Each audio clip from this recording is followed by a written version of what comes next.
Question for staff on the process of the appeal process for a project, like say such as this one that we just had. What does it cost? Like say if a neighbor wanted to appeal this project, and what is, just kind of, can you just kind of give me a little bit of an idea of what that is? Sure. Commissioner Balma, we're quite experienced with appeals of planning commission decisions to the city council. So the appeal process is outlined in Article 46 of the zoning ordinance. There's a couple ways that a project can be appealed. Actually, there's three ways. One way is if it gets called for review by city council. It just takes 2 members of the city council to call a project up. We haven't had one of those in a while. Another way is for an applicant to appeal a decision of the planning commission. Maybe it's not a favorable decision to them. They pay a fee. It's about $1,800, and they pay a fee, and they can appeal that decision to the city council. And then the third opportunity to appeal is by members of the public. Mm-hmm. Typically, it's folks on the project notification list. So in the instance of this project, anyone who owns property within 1,500 feet, or anyone who lives, an occupant who lives within 100 feet. And there's 2 ways they can do it. They could pay the same $1,800 plus or minus fee and submit that appeal to the city clerk's office, or they can gather signatures on from 25 people, 50% of people on the project notification list, or 25, whichever is less.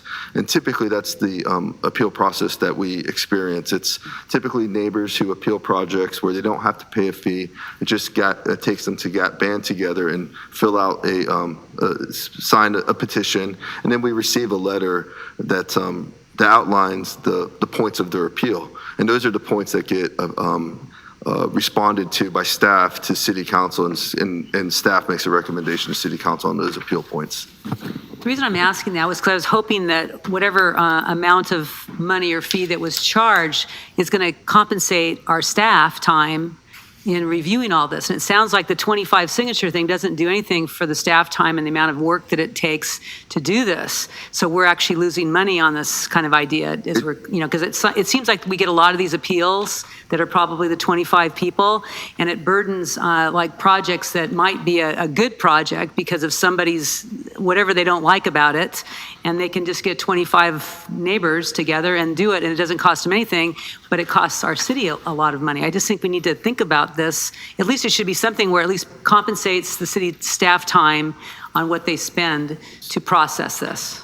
It shouldn't be a free thing. Yeah, so Commissioner Obama, actually staff time is charged. Unfortunately, the developer or the applicant pays the burden of that cost. So that we charge, they enter into an agreement with the city that all the time necessary to process their application gets charged to what we call a developer deposit account.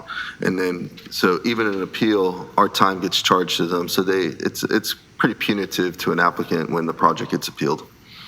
They're already paying for probably their construction loan. Like, they got to pay a lot of just money right there, let alone pay for the appeal process. That, I don't know.